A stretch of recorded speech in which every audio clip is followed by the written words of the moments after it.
En la bóveda oscura sobre el planeta Thalassa Prime, la luz no era sol sino un hilo frío de estaciones orbitales.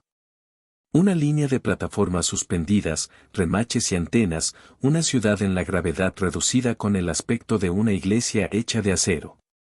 Desde el exterior parecía un rosario de hierro, el monasterio orbital Santa Ícaro, posado en el ecuador de un mundo que, alguna vez, fue solo mar. Los muros brillaban en tonos acero azulados, las banderas, acostumbradas al viento vacío, ondeaban como láminas de metal fundido, curtidas por tormentas de radiación y por el tiempo. Allí, la fe humana y la disciplina militar habían aprendido a convivir en una promesa, proteger lo que quedaba de Thalassa y, si hacía falta, morir por él. La primera figura que llenó el ojo narrativo no tenía nombre al principio, solo interés y calma. Era una mujer de manos ásperas, movimientos medidos, su casco llevaba la marca de una batalla antigua, una placa de acero con una línea quemada, la señal de un juramento. Ella se llamaba Alma Rivas en las cortes formales, pero los surtidores de plasma y los niños del puerto orbital la llamaban comandante. Alma había heredado de su madre la mirada que buscaba rutas donde otros veían paredes. Su talento era la geometría del peligro, calcular, partir por la mitad, doblar la realidad en su favor. Hoy, sin embargo, su gesto era casi litúrgico. En su bolsa, un pequeño objeto, una placa de juramento sellada con plasma, un óvalo de metal oscuro, grabado con un mapa en miniatura y un verso arrancado de viejas oraciones. Que ella nunca mostró sin rezar una mentira de orgullo para sí misma. Ese pequeño talismán sería, más tarde, una promesa que no podía retractar. La colonia había vivido bajo un aviso durante 3 estaciones, escaneos de largo alcance habían detectado una nave no humana en órbita solar interior, una sombra que se desplazaba con la deliberación de una enfermedad. Los sensores la describieron con nombres fríos, enjambre de interés, móvil hostil, denominación X9. Pero los veteranos la llamaban con menos poesía, el ancla. No por su forma, sino por lo que llevaba dentro, máquinas que trituraban mundos, programadas para arrancar vida como quien recoge algas. A diferencia de las guerras que alimentaban las historias de antaño, este enemigo no buscaba territorio por orgullo ni por codicia cultural, era una máquina de eficacia pura, consumir ecosistemas, extraer energía. Marcharse. La ironía divina llegó en una transmisión que nadie en Santa Ícaro esperaba con esperanza sino con temblor, un mensaje cifrado, antiguo, enviado por la flota humana desde los bordes del sistema, Sit tight. Human Warship Incoming. Era casi una broma, en medio de la noche orbital, la fría voz de la inteligencia de la flota pedía paciencia. El mensaje era una trompeta teñida de promesa. Para quien lo recibió, la frase era una vela. Pero la misma transmisión traía cifras que no encajaban en ningún cuadro de victoria, la flota humana tardaría días. Los sensores del monasterio mostraban que el ancla orbitaba con intención de descenso, y que su tiempo para empezar la cosecha estaba a horas, no a días. El contador en los paneles de mando marcaba deseos, cada unidad del temporizador era una costilla arrancada de Thalassa. La comunidad orbital, sin embargo, no era solo tecnología y tácticas, era un claustro de personas que habían aprendido a orar con manos mecánicas. En el comedor dirigido por paneles lumínicos se contaban relatos como letanías, historias de barcos que se sacrificarían por una batalla mayor, de tripulaciones que, en la penumbra, encontraron razones para mantenerse firmes. Santa Ícaro guardaba sus símbolos con celo. 3 reliquias eran visibles en la sala central, reposadas sobre cristales de control que también eran altavoces de emergencia, un pedazo de tela negra marcada por el fuego. Una bandera chamuscada que había flotado sobre la primera funeraria planetaria, una chapa de identificación de acero con el emblema de una brigada que había fallado y vuelto a levantarse, la placa fría, dentada, marcada con huellas de soldado, y la placa de juramento sellada con plasma que Alma mantenía en silencio, oculta. Entre revestimientos. Desde la cúpula, la vista de Thalassa era de acero líquido. La atmósfera, escasa e iridiscente, filtraba la luz estelar en capas, el planeta mostraba costras de sal y fallas de coral fosilizado, espirales de tormentas aladas que reflejaban las luces de la ciudad orbital. El plateado de la esfera se extendía hacia el horizonte, el mundo entero parecía una piedra preciosa rajada.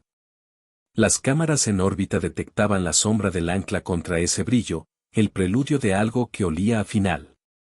En el centro del monasterio, detrás del altar que era a la vez consola de armas y relicario, la comunidad esperaba, sin oraciones en voz alta, conteniendo el aliento. La fe y la disciplina se mezclaban en un único acto, aguardar la llegada del propio ancla y, si la flota humana tardaba, inventarse otra manera de luchar. Y en ese tejido de acero y fe apareció la primera visión de lo que vendría, una proyección holográfica del ancla desplegaba sus interiores como una herida bajo la piel. No era solo un destructor, era una cosechadora. Herramientas en forma de manos gigantes, mallas de recolección, filtros que tragaban atmósfera y tejido planetario, convertían la vida en energía y en silencio. Si conseguía fundar una boca en tal asa, el planeta duraría horas. La colonia tenía dos opciones, esperar a la flota y rezar a que la vieja promesa de los humanos fuera cierta, o ofrecer algo que nadie había planeado hasta entonces, una intervención humana absoluta. Una elección que mezclaba táctica y fe, que pedía sacrificar el lugar que protegían para detener la máquina. Era una idea que, por sí sola, pesaba más que la ciudad orbital, la posibilidad de sacrificar tal asa para detener al ancla. Alma vio las coordenadas de la flecha del destino, un punto donde el campo magnético del planeta se entrelazaba con las corrientes de plasma de la ancla. Un núcleo de reacción menor, escondido bajo el hemisferio sur, que funcionaba como una válvula natural. Si alguien podía detonar una cadena que liberara masa y energía de manera calculada, la onda resultante podría deformar el patrón de atracción del ancla, confundir su recolección y abrir una ventana por la que la flota humana, al llegar, podría golpear. Pero esa ventana tenía un precio, la ruptura deliberada del enlace tectónico superior liberaría nubes ácidas y olas de magnetismo capaz de desintegrar el ecosistema superficial. Una especie de suicidio técnico, salvar la galaxia por la pérdida de un planeta. La voz de la decisión en Santa Ícaro no dijo palabras. Fue la mirada de Alma, que miró la placa de juramento como si ésta le hubiese hablado. Los ojos en la cúpula le pertenecían ya a la idea, si la flota no llegaba a tiempo, la gente se sacrificaría por la humanidad. La comunión que siguió no perteneció a una religión única, era la unión de todos los oficios, técnicos, soldados, enfermeros, sacerdotes seculares. Sus manos se unieron a la maquinaria. Prepararon cargas, sincronizaron computadoras con mantres. Y, sobre todo, dijeron al universo lo que siempre temieron, que los humanos no esperarían pasivamente a ser cosechados. En el borde de la cúpula, una antena mandó al vacío el mensaje que sería su epitafio o su ironía final, Sit tight, human worship incoming. La frase, repetida en bucle, fue menos un consuelo que una orden, esperar un poco más. Pero mientras el contador orbital seguía su descenso, la decisión interna era irreversible. El sacrificio, que era también una táctica, se cerraba sobre la ciudad como una marea. La sombra del ancla bajaba, lenta, de una manera que obligaba a Alma a calcular ángulos imposibles y a firmar su destino con la placa sellada al pecho. En la audiencia final del monasterio, entre lágrimas de aceite y oración, cada uno colocó sobre el altar un objeto que contaba su vida, una bandera, una chapa, una placa sellada. Eran testimonios, y también instrucciones. La comunidad ya no pedía perdón, pedía que el mundo recordara su decisión. Cuando los planos dejaron de ser dudas y se transformaron en órdenes, Santa Ícaro cambió de cara. La cúpula se convirtió en mesa de estrategia, una pizarra viva donde mapas orbitales y modelos gravitacionales bailaban en sincronía. En el centro, bajo la gran lámpara que imitaba un cáliz, Alma desplegó la anatomía del plan. No hubo discursos, solo calibración mecánica. Cada paso tenía una etiqueta, sincronizar, detonación en cadena, bloqueo de recolección, centrar onda. Sus manos barrían hologramas, y el equipo, una mezcla de veteranos y aprendices, colocó las piezas en el lugar que correspondía. La unidad de ataque era pequeña por diseño, el monasterio no poseía recursos para una guerra tradicional. Tenían naves ligeras, drones de mantenimiento, una pequeña fragata antigua, la Esperanza Vela, que ahora serviría de puente para misiones de superficie. Las armaduras eran diferentes de cualquier cosa que existiera en los libros de propaganda, armaduras de cerámica y fibra cerúlea, con placas que absorbían y redirigían microondas. Cascos con visores polarizados que podían ver el mapa magnético del planeta, la paleta era un conjuro de acero azul y negro mate. Estas piezas no pertenecían a una división, pertenecían a una comunidad que sabía tanto de oración como de soldadura. Alma no tardó en revelar lo que pocos sospechaban, la necesidad de una intervención humana directa sobre el enlace tectónico. No bastaría con un sabotaje remoto. Para que la explosión fuera precisa y no solo cataclísmica, alguien debía estar allí, calibrando, reaccionando a las circunstancias en tiempo real. Necesitaban un corazón humano, o al menos la mano humana que no podía ser programada con todos los matices de una emergencia. La operación tenía que sincronizarse con los sensores de la ancla y con la llegada de la flota.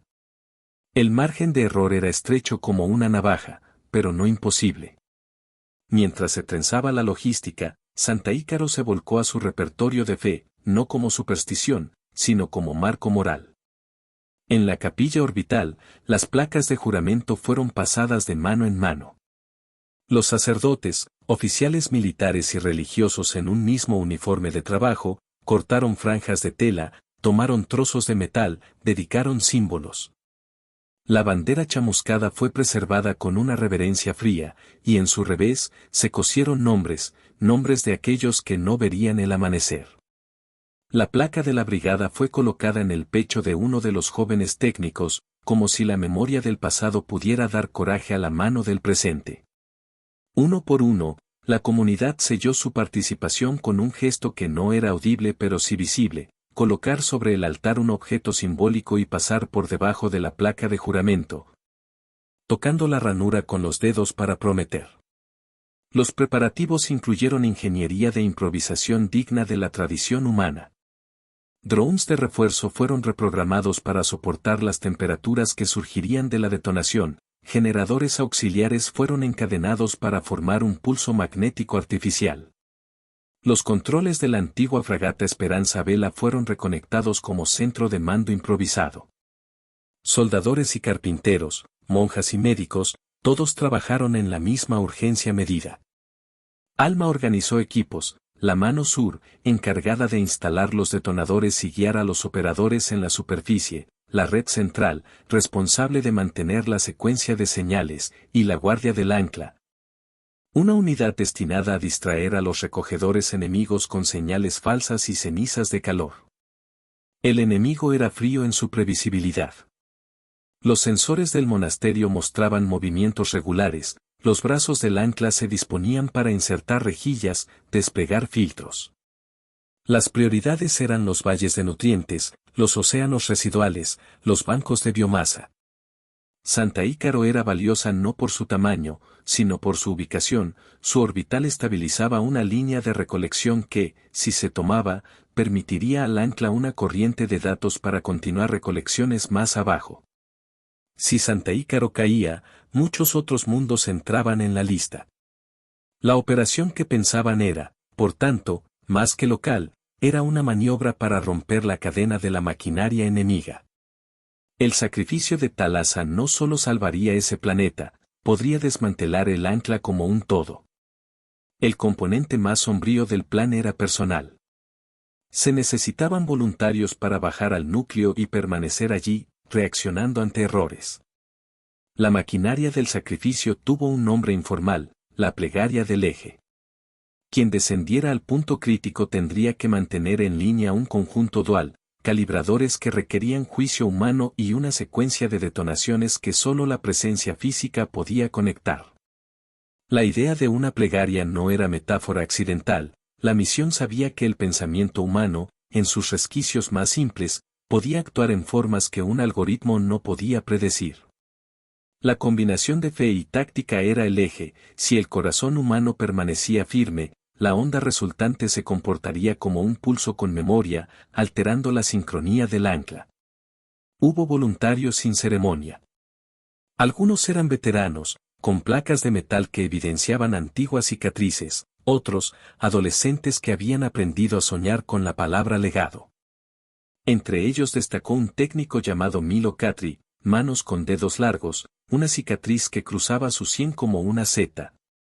Y la extraña costumbre de llevar una fotografía plastificada de su hija dormida en un bolsillo hermético. Milo representaba a quienes no tenían fe organizada pero tenían algo parecido, la certeza de que alguien los recordaría. Otro nombre fue el de Sor Efraín, un eremita orbital que había abandonado sus votos y vuelto por necesidad moral. Su rostro era una máscara de serenidad envejecida, y su voz interna, una campana de calma que nadie necesitaba oír. Estos individuos sellaron su destino tocando la placa de juramento, sus dedos dejando huellas de aceite y fe sobre el metal.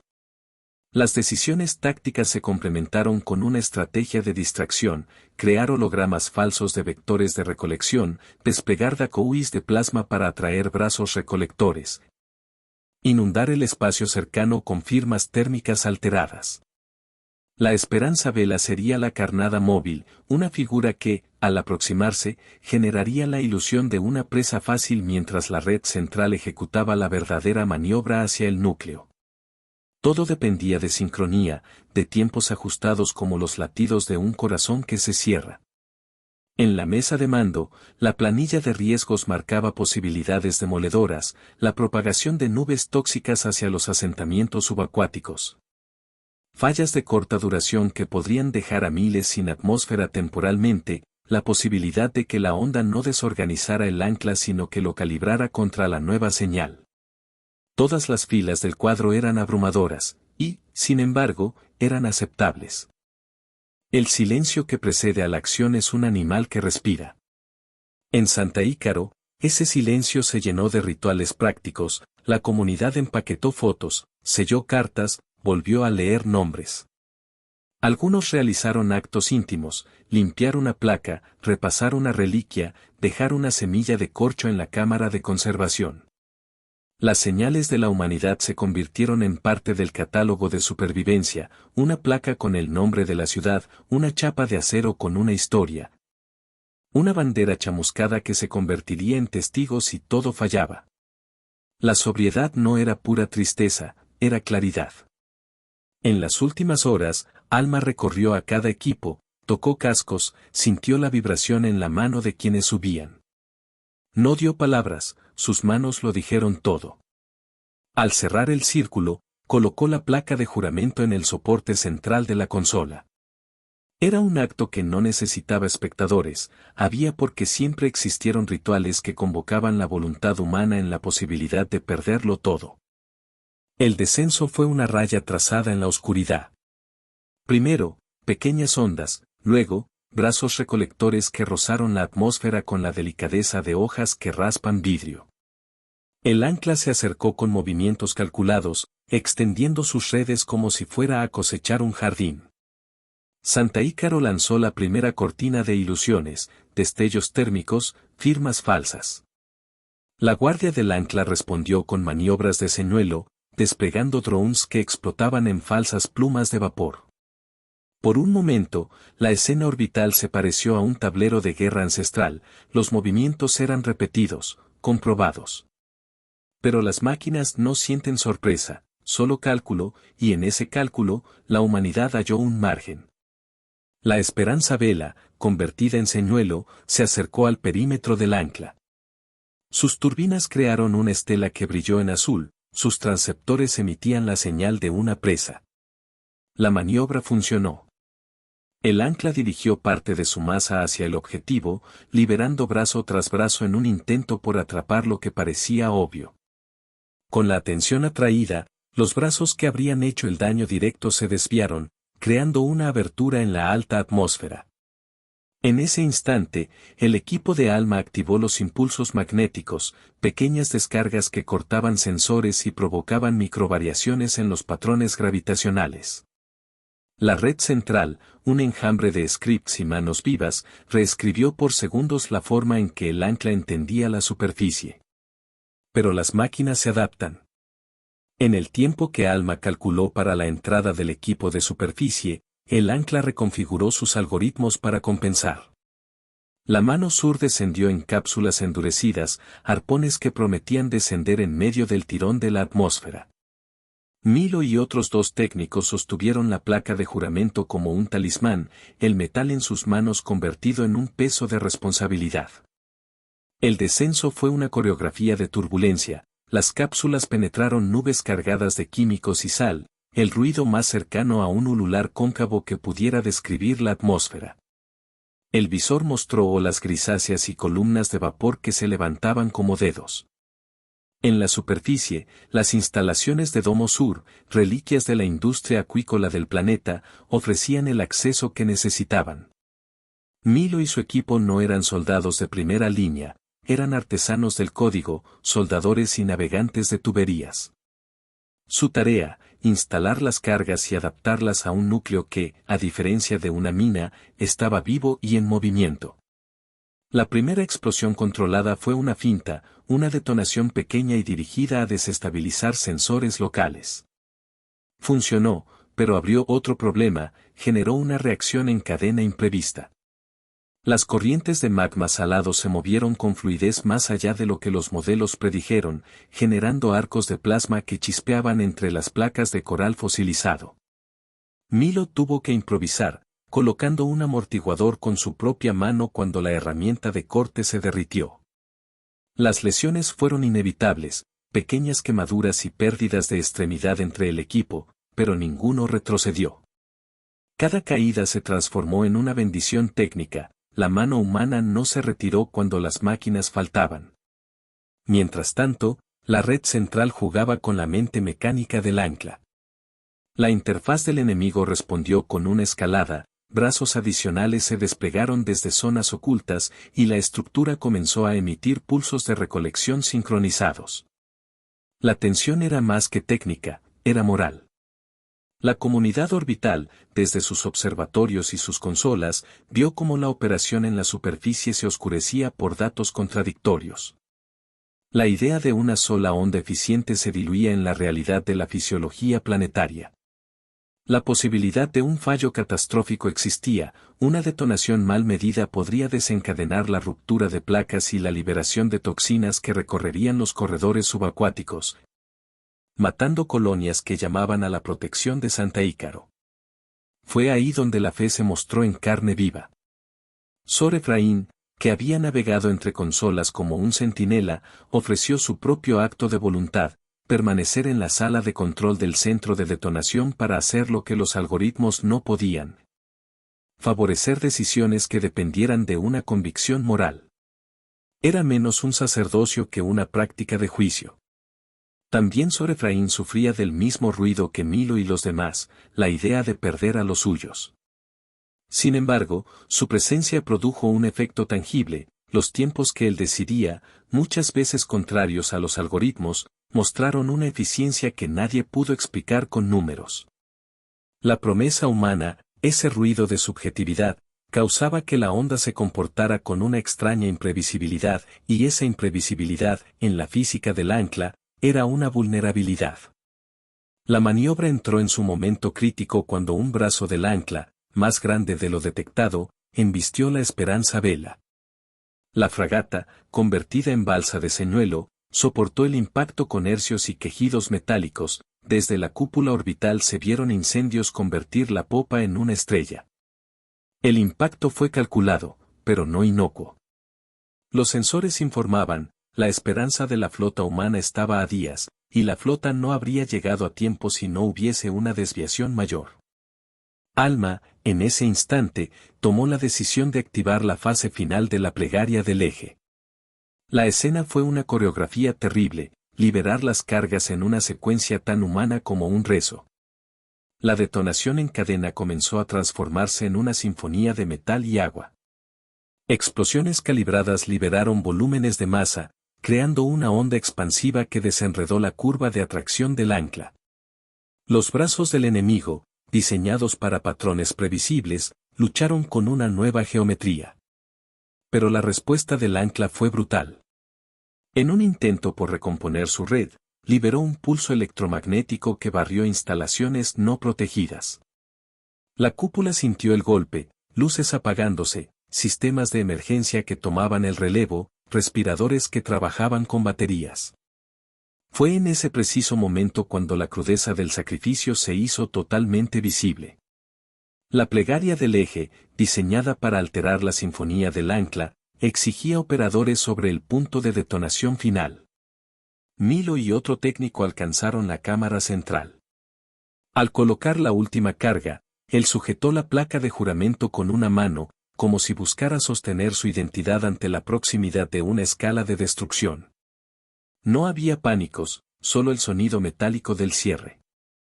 En la sala de control, Sor Efraín vocalizaba en silencio lo que otros rezaban en susurros, no pedía protección, pedía dirección. Alma envió la orden final con la calma de un brazo que sabe que la caída es necesaria, la secuencia partiría en 42 segundos. Los rostros en la cúpula se tensaron, algunos miraron hacia los hijos en fotografía, otros cerraron los ojos. El tiempo es un agujero. En esos 42 segundos, la ancla se comportó como si supiese que el modo humano iba más allá de sus variables. Sus recolectores cambiaron de ritmo y, en un ataque de cálculo final, concentró su masa para absorber la onda en un intento de neutralizarla. La manipulación resultó en parte exitosa, la onda fue atenuada, pero su geometría quedó vulnerada. En la superficie, la detonación final produjo un vórtice de gas cargado que se levantó como una espiral de vidrio fundido. Parte de la masa planetaria fue lanzada al espacio en una lluvia de esquirlas de coral fosilizado y vapor. La onda no solo golpeó al ancla, la cortó en su patrón operativo. Algunos brazos del enemigo quedaron fuera de sincronía, otros perdieron el control de sus nodos de recolección. Pero la victoria no fue sin costo. Las nubes de gas alteraron los ecosistemas inmediatos, los bancos subacuáticos sufrieron daños irreversibles, los asentamientos menores del hemisferio sur recibieron el primer golpe de la reacción. Desde la cúpula orbital, la escena parecía una pintura en que el color se desbordaba. La Esperanza Vela, ensangrentada por su función de carnada, fue arrastrada oscuramente por restos de la explosión. Los nombres escritos en la bandera chamuscada recobraron espesor en la mirada de los que lo vieron, cada letra, un acto de pérdida. La plegaria alcanzó su núcleo cuando el ancla, desorientado, intentó reagruparse en una maniobra de cierre absoluto. Había, en la arquitectura de su inteligencia, un protocolo que no podía tolerar incertidumbre prolongada, autointegración. Para el ancla, la solución fue simple y despiadada, romper lo que le ofreciera resistencia.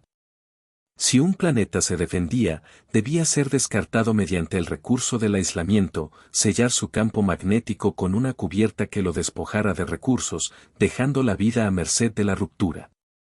En términos humanos, era una orden de exterminio. Alma observó cómo los algoritmos del ancla iban y venían, intentando recalibrar. La cúpula se llenó de luces intermitentes y alarmas.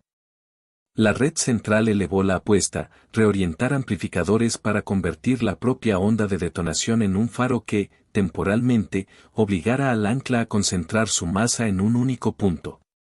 La maniobra requería algo más que tecnología, pedía una dirección con pulso humano que solo podía venir de alguien sobre el terreno. Sor Efraín ofreció su presencia una vez más, en la consola de sincronía, su mano pulso a pulso ajustando tiempos que parecían imposibles. Milo, con la placa de juramento quemada por el calor, ajustó la válvula final en el corazón del reactor que ahora agonizaba en llamas. En un acto que fue tanto cálculo como sacramento, Alma tomó la última decisión, redirigir el núcleo restante del monasterio hacia una trayectoria que interceptara al ancla directamente. Era una jugada de vela encendida en medio de la tormenta, usar la masa del propio monasterio como proyectil controlado para destruir el nodo central del enemigo. La maniobra era suicida en su categoría. Mover una ciudad orbital entera en una órbita de colisión controlada implicaba fragmentación total, riesgos de lluvia de escombros, y la seguridad de que pocos sobrevivirían para contar la historia. Sin embargo, el efecto buscado era claro: impactar el núcleo del ancla con una carga comparativamente pequeña pero con energía acumulada, desorganizándola en un patrón irreversible. La decisión no fue instantánea, fue la culminación de lo que la comunidad había hecho desde la llegada de la sombra. Como un clérigo que desafía la divinidad, Alma se aferró a la placa de juramento y la colocó, con manos que no temblaron, en la consola de comando central. Fue un acto simbólico y real. El juramento se convirtió en llave. La tradición se encontró con la física, la promesa humana accionó mecanismos que, sin ese gesto, se negaban a entregar energía. La combinación de fe física y tecnología humana abrió una ventana de posibilidad. La maniobra de colisión se inició con una precisión tremenda. El monasterio, movido por propulsores de emergencia y cadenas de energía, se lanzó como una lanza de acero hacia la masa desenfrenada del ancla. En la hora siguiente, el espacio se convirtió en una sala de espejos, fragmentos, brazos, destellos. La cámara orbital registró la trayectoria con una claridad que llevaba la terrible belleza de una ejecución. La colisión fue inminente, acero contra acero, pulso magnético contra pulso magnético. El impacto detonó una lluvia de energía que no fue solo física sino simbólica, el choque entre la voluntad humana y el frío cálculo de un destructor. En el encuentro final se rompieron reglas, la física se plegó a la voluntad. El monasterio no se limitó a chocar, liberó su núcleo de energía justo en el momento en que el ancla estaba en posición de máxima vulnerabilidad. La onda resultante no fue mera explosión, fue un estallido coordenado que reescribió el patrón de comunicación del ancla. Sus nodos, diseñados para sincronizar y dividir, intentaron recomponerse pero se encontraron con que su propia base de datos había sido contaminada por una señal humana imposible de interpretar. Cada brazo, cada malla, falló, no por destrucción pura, sino porque la coherencia en su programación fue sustituta por ruido con intención. Fue la falencia más humana, la imposición de instinto en un sistema que no lo contemplaba. El precio fue la disolución del monasterio. Lo que quedaba de Santa Ícaro se fragmentó en un altar de escombros que flotaron como recuerdos contra el planeta. Las placas se desprendieron como escamas, y las banderas chamuscadas se liberaron, flotando en un cielo de ruin. Las pérdidas materiales fueron totales, la victoria, impecable, vino a costa de casi todo lo que la colonia era. Milo y la mayoría del equipo de superficie no pudieron regresar, sus nombres se añadieron a las costuras de la bandera. Sor Efraín no salió de su consola, su cuerpo fue uno con la última orden que mantuvo la secuencia. Muchos que estuvieron allí se perdieron en el vacío, mientras unos pocos lograron abandonar con cápsulas dignas de relatos. Sin embargo, la derrota del ancla fue definitiva. Sus estructuras internas, expuestas a la onda humana con memoria, se fragmentaron en un patrón caótico. El destructor, diseñado para un universo de lógica, se enfrentó a algo que no era puramente lógico, una decisión que combinaba propósito, sacrificio y fe. Con su coherencia rota, el ancla dejó de funcionar como colector, perdió interés en tal asa y comenzó a dispersarse, en busca de presas más fáciles. El campo de recolección que mantenía activado se rompió, y la amenaza que pendía sobre muchas estrellas se volvió, por un instante, un cuerpo sin cabeza. En el silencio que siguió al choque, entre los escombros flotantes y las últimas señales de radio, quedó una frase que la estación había hecho girar en bucle para no olvidar por qué lo hicieron: "Sit tight, human warship incoming". La flota, que venía con retraso, llegó para encontrar fragmentos de lo que había sido Santa Ícaro y señales de un enemigo que se había retractado. Los barcos humanos, tan imponentes en su presencia, se encontraron con una ciudad que se había lanzado como lanza contra un monstruo. La llegada de los refuerzos fue una confirmación tardía de otra verdad, que la humanidad no siempre espera. A veces, se atreve a golpear primero. Las horas posteriores fueron una geografía de supervivencia. La flota humana, que finalmente arribó, encontró restos de Santa Ícaro esparcidos en órbita como reliquias de una liturgia. Los buques pasaron como médicas y escribas a la vez, recogieron lo que pudieron, recogieron cadáveres, archivaron lo que quedaba. La no presencia de un templo no disminuyó la narrativa que lo contenía, por el contrario, la magnificencia de la falla hizo más grande el gesto. Los análisis iniciales mostraron que la acción de la colonia había provocado una desorganización en el campo operativo del ancla, un efecto que se propagó más allá de tal asa. Los destructores del enemigo, privados de nodos, vagaban como máquinas enfermas en los márgenes del sistema. La operación humana había creado una herida que el ancla no supo suturar. Los sobrevivientes descendieron en cápsulas a lo que quedaba de la superficie, ecosistemas maltrechos, bancos de coral dañados, comunidades sumidas en una emergencia sanitaria. La flota desplegó equipos de rescate, y las palabras que cruzaron las consolas no eran triunfalistas, eran precisas, como la oración que es también registro. Se instituyó una limpieza de restos, se plantaron estaciones de descontaminación y se activaron terapias ambientales. La pérdida de tal asa como era conocida fue incontestable, pero no total, se buscó preservar lo que pudo salvarse. Los biólogos implantaron semilleros en áreas protegidas, los ingenieros comenzaron a diseñar barreras para evitar la dispersión del daño. El planeta, herido, recibió manos humanas que intentaban coser sus desgarros.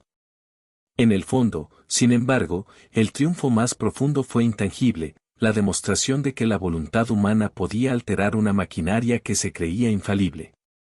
Los memorandos que llegaron a los archivos de la flota no medían el precio en nombres y números, narraron, más bien, una historia de decisión.